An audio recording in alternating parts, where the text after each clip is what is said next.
우리는 세상을 바라볼 때 많은 혼돈과 전쟁과 정말 어둠이 점점 짙어가는 불확실성 속에 살고 있습니다. 이럴 때일수록 우리는 창세기라는 그런 최초의 이야기 쪽으로 더욱더 들어갈 필요성을 느낍니다. 오늘은 창세기의 여러 모양과 여러 이야기들을 여러분과 몇 회에 걸쳐서 나누고자 합니다. 여러분이 잘 아는 에밀리 디킨슨이라는 작가는 이런 얘기를 했죠. 창세기를 벗어나지 말라. 이는 달콤한 충고니. 이 사람은 이러한 이야기라는 배경은 모르겠지만 창세기를 벗어나지 말라. 이것이 바로 우리의 미래를 결정짓는 아주 단단한 충고입니다. 그래서 우리는 지나온 세월이 아니라 앞으로 우리가 맞이할 그 미래를 바로 우리는 창세기에서 찾을 수가 있기 때문에 이것을 오래된 미래 에이선트 퓨처라고 이야기합니다. 우리는 창세기를 읽어나가면서 우리가 벗어났던 우리의 생각과 관심에서 되돌아올 수 있는 시간적인 여유와 기회를 맞이하게 됩니다. 무슨 말이냐? 처음부터 하나님을 모시고 시작하자.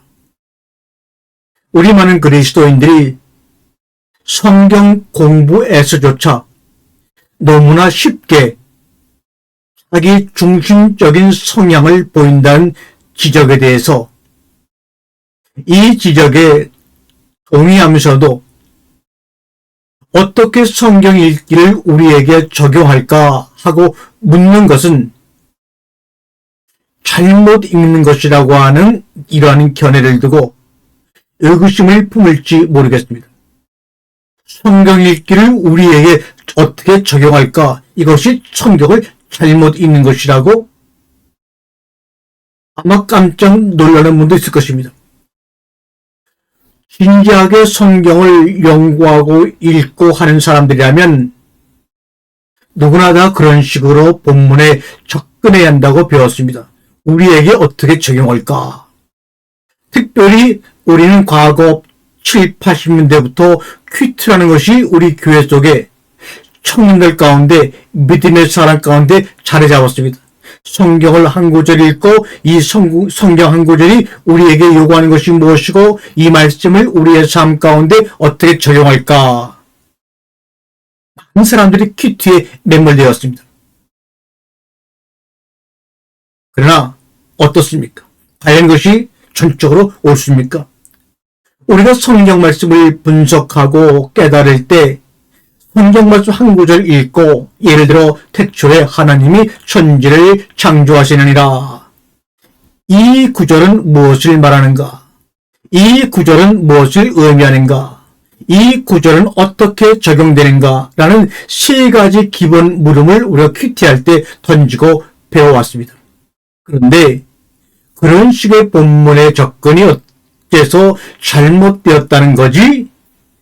라고 얘기하는 것에 대해서 의문을 품게 되면 새로운 출발의 시작점에 서 있는 겁니다.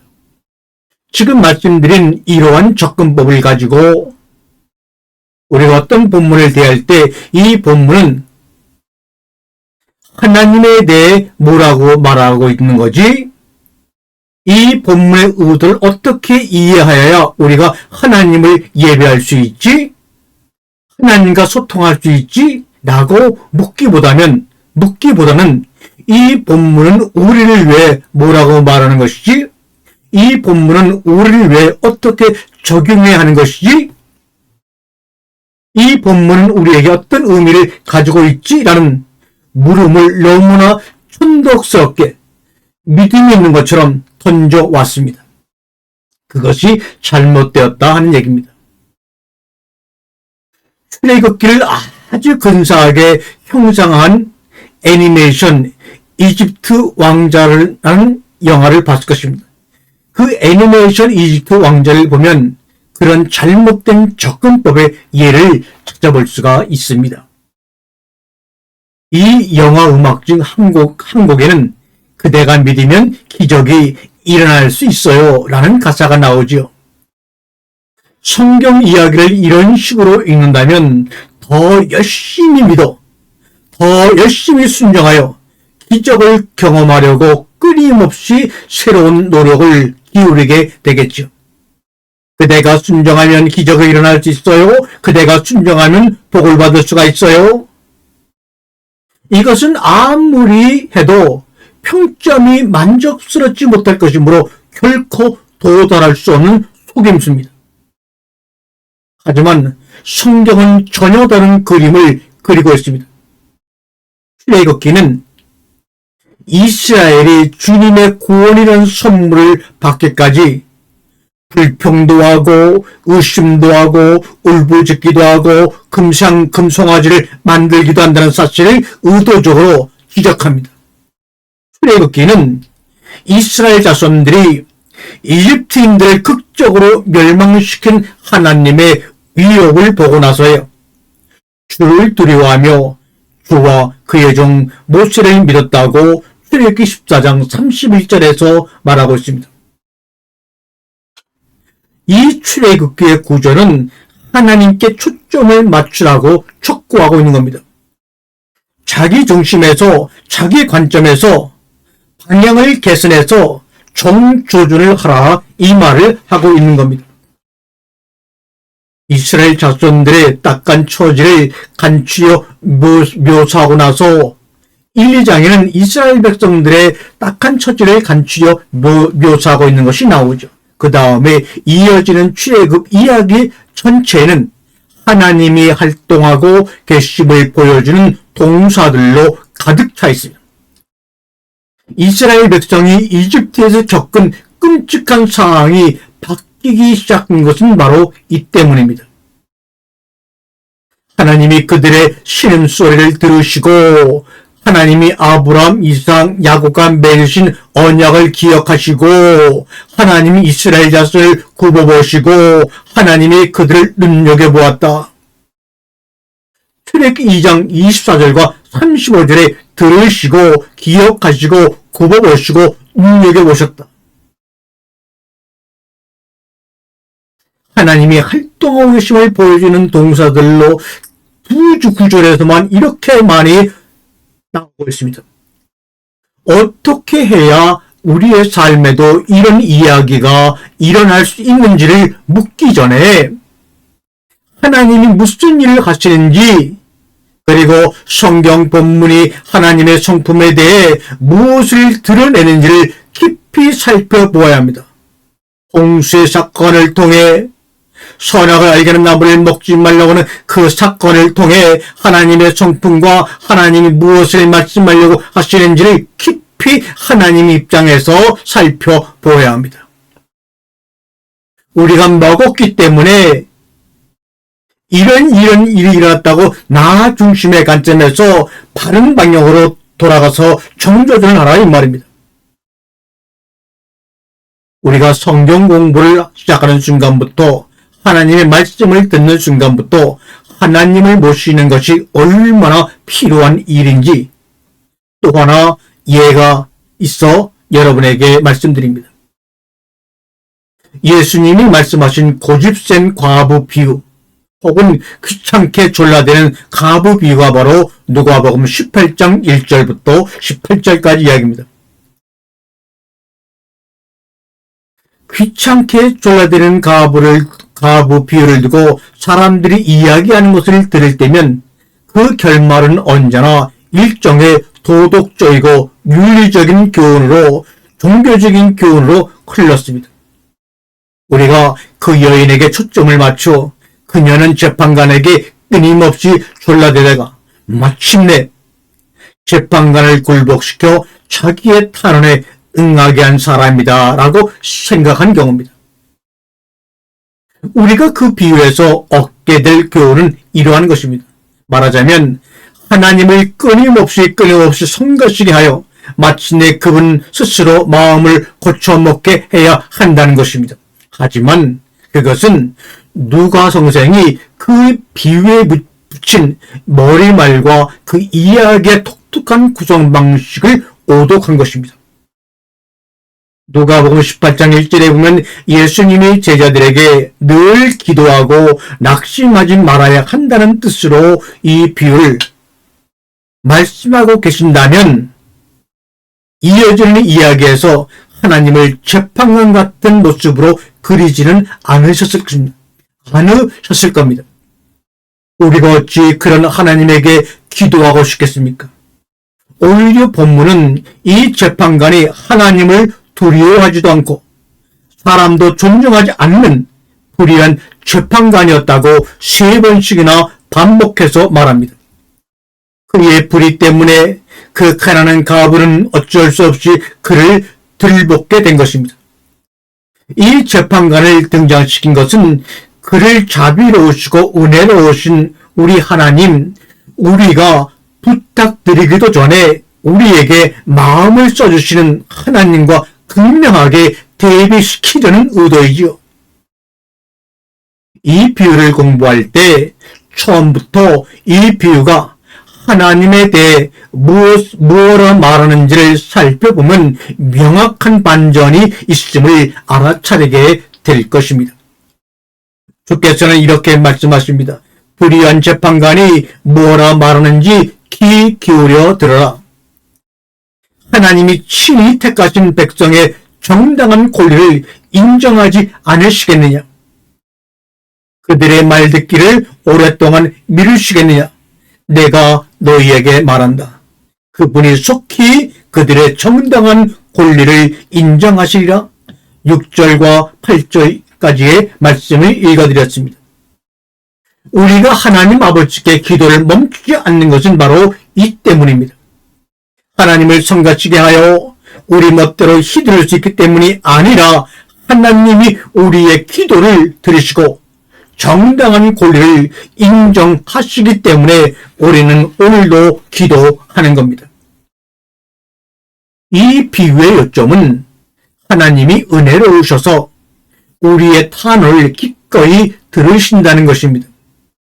우리는 하나님의 마음을 돌리려고 애쓸 필요가 없습니다. 그분은 저 재판관과 같은 이가 절대로 아니시기 때문입니다. 그분은 우리가 외치시는 즉시 듣는 분이십니다. 예수님은 우리에게 그래서 끊임없이 기도하라고 권하십니다. 이는 우리가 하나님을 설득하여 우리의 의도를 관철하라는 뜻으로 하신 말씀이 아니라 하나님이 우리 안에서 그분의 의도를 이룰 수 있게 하라는 뜻으로 하신 말씀이지요.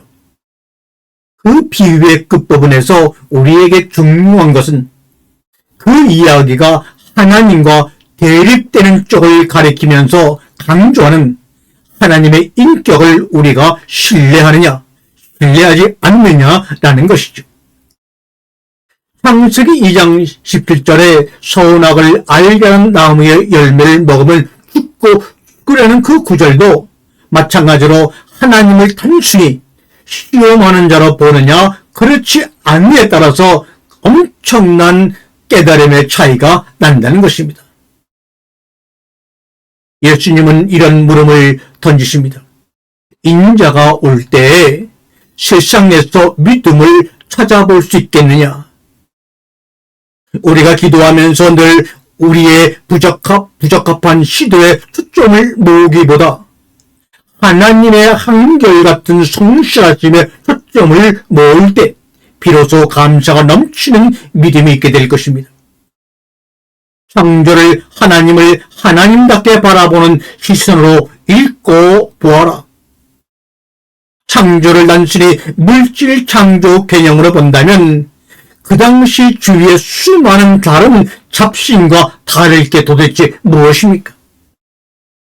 처음부터 여기에 하나님을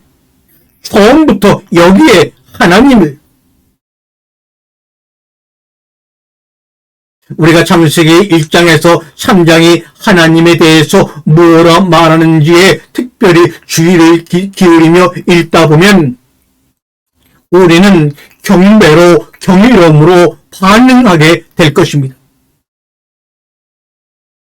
하나님을 주어로 하는 모든 동사의 주의를 기울여 보면서 창세기 1장, 2장, 3장을 읽어보시면 어떨까요?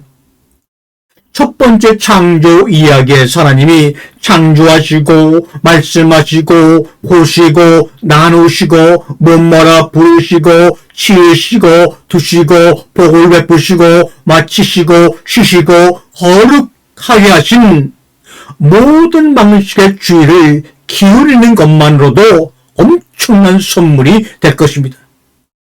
방금 읽어드린 위의 다양한 동사가 하나님에 대해 뭐라고 말하는지를 생각해보자 이 말입니다.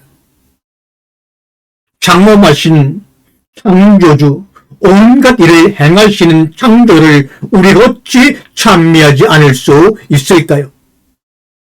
감사 경배라고 하는 것, 감사 경배는 자기의 한계를 깨닫고 하나님에게 눈을 맞출 때 내면에서 쏟아오는 하나님의 선물이요 은총입니다.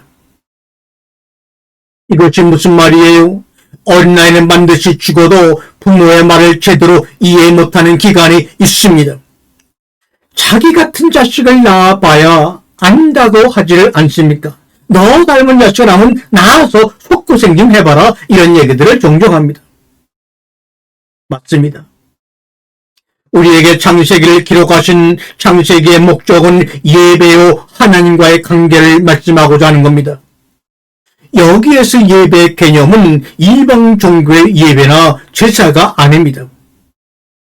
영원한 죽음에 이르는 죽음의 예배로 나가거나 영원한 생명에 이르는 생명의 예배로 나가는 것입니다.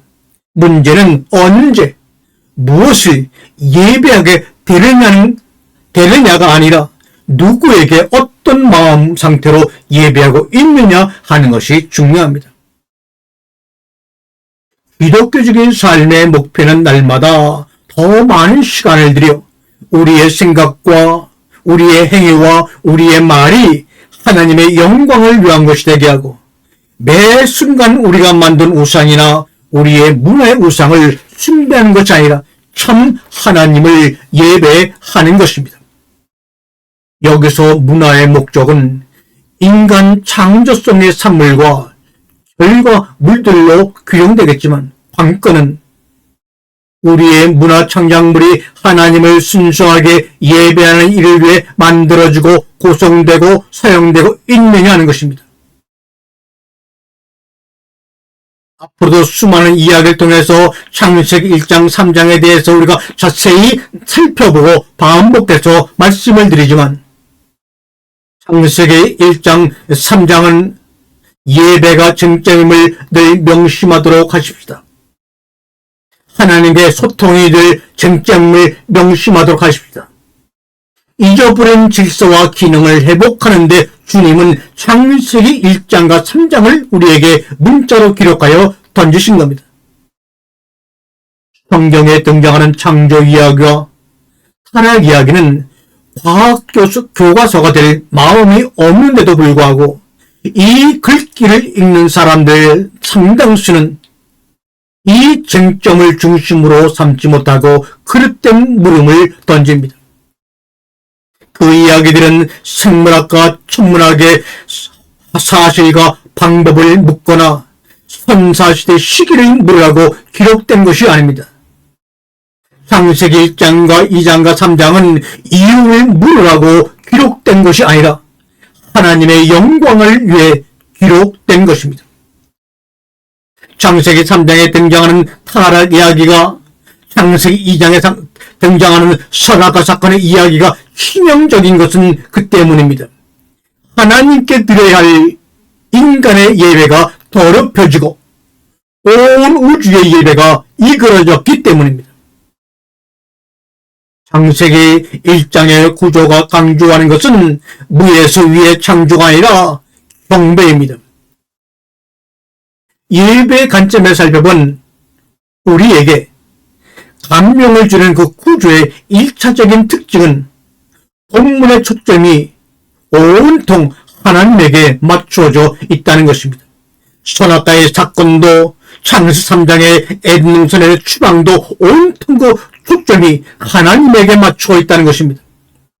연약한 아담과 이브와 같은 우리들에게 맞춰진 것이 아니요 우리의 행위에 맞춰진 것이 아니라는 것을 여러분 기억하세요. 우리가 늘 하나님을 이해할 수 있다면 그분은 절대로 우리의 하나님이 되지 못하실 겁니다. 하나님의 생각과 하나님의 방법은 우리의 방법과 우리의 생각과 다르다고 성경은 증명합니다. 그런 까닭에 하나님은 우리에게 이해받으실 필요가 없습니다. 우리로 하여금 모든 문제의 즉각적 이해를 기대하게 하는 것은 과학이 모든 것을 설명해 줄 수 있다고 믿는 현대성의 확신이자 버릇일 뿐입니다. 우리 사회의 과학기술이 점차 발달함에 따라 모든 혼란과 문제를 개선할 수 있다고 믿게 된 것입니다. 우리는 우리 자신과 인간의 성취를 출발점으로 삼는 까닭에 하나님까지 우리가 만든 하나님의 이미지에 끼워 맞추려고 하다가 스스로 호모데우스, 신이 된 인간이 되고 말았습니다. 어떤 성경 구절이 우리에게 새로운 차원의 하나님을 보여주며 우리는 우리가 틀렸다고 생각하기보다는 그 본문이 틀렸다고 생각을 하는 것입니다. 그렇다면 우리가 믿을 수 있는 것은 무엇일까요? 그렇다면 우리가 확신할 수 있는 것은 무엇일까요? 창세기 1장은 우리에게 이런 말을 하고 싶어합니다. 주위를 살펴보고 눈여겨보아라. 주위를 살펴보고 눈여겨보아라. 땅과 하늘의 경이로움을 한번 보십시오. 그러면 여러분들은 그것들을 지으신 창조주 하나님께 더 많은 감사를 드리고 하나님을 더욱더 찬미하게 될 것입니다. 성경 첫 장은 만물을 존재하게 하신 전능하신 분, 곧 하나님께 경외를 표하자고 호소합니다. 성경의 첫 장은 성경의 나머지 부분 역시 만물 창조에 일과된 예배 법칙에 따라 변치 않는 신뢰와 확신을 보장하시는 하나님에 대해 우리에게 충분히 알려줄 것이라고 말하고 있습니다. 내가 너에게 알려줄게. 내가 너에게 알려줄게. 이 소리가 성경 첫 장을 읽을 때마다 우리의 심령을 치고 있지 않습니까? 하나님이 말씀하셨다. 그것이 생겨났다. 그것은 보기에 좋았다. 저녁과 아침이들이 첫날이 되었다고 반복해서 말씀하지 않습니까? 우리 교회라고 하는 것, 믿음의 성도들이라는 것은 바로 예수 그리스도 안에서 모인 대한 공동체입니다. 우리는 예수님을 본받을 경우 우리의 삶의 차원에서 문화와 사회와 상충하는 지점에 놓일 수밖에 없다는 것을 알아야 합니다. 이 자리에서는 진정한 공동체가 제시하는 말씀의 대안에 초점을 맞추고 여러분 살아가야 합니다. 고린도서 5장 17절을 다음과 같이 그리스 헬라어 원어 성경에 한층 더 일치하게 번역한 것을 보고 저는 기뻤습니다. 어떻게 번역했냐? 영어 성경 LRSV 성경을 보게 되면 누구든지 그리스도 안에 있으면 거기에는 새로운 피조물이 있습니다. 이는 단순히 그는 새로운 피조물입니다라거나 그녀는 새로운 피조물입니다라는 말이 아니라 모든 것이 다르니 우리 모두 함께 그 피조물을 가시하여 우리가 그리스도와 연합할 때 무슨 일이 일어날 수 있는지 온 세상에 보여주자고 말하고 있습니다. 창세기를 기록할 때 당시의 사람들은 그 애굽의 그런 그 세상이라는 것은 온통 신들의 것이고 신들이 인간을 노예로 부리기 위해 만들었다고 믿고 살고 있었습니다. 그 노예들의 노예로 살게 되는 이스라엘 백성의 삶을 얼마나 또한 비참했을까요? 그럼에도 불구하고 창세기는 당당하게 창세기 1장에 창조주 하나님이 인간을 자신의 형상과 모양대로 만드셨고 그들이 이 세상을 다스리고 정복하도록 하셨다고 선포합니다. 고대 근동의 신이라고 여기며 숭배했던 세상의 모든 것들은 단지 피조물일 뿐이라는 모세의 가르침에 이스라엘 백성들은 감히 큰 놀라움과 감동과 자부심을 갖게 되지 않았을까요? 사랑하는 성도 여러분, 고대 신화라고 하는 것은 하나님이 지으신 창조 세계에 대한 그 당시 사람들의 인식을 보여주는 것입니다. 지금은 과학이라는 용어를 사용하는 것처럼 그런 가운데 하나님이 들어설 자리가 점점 사라지고 있는 이때 창세기 1장과 2장과 3장의 새로운 깨달음을 통해서 하나님을 경배하며 예배하며 우리의 심령 가운데 경이로움이 넘쳐난 삶의 모습들이 드러나기를 주님의 이름으로 간절히 축원합니다. 아멘.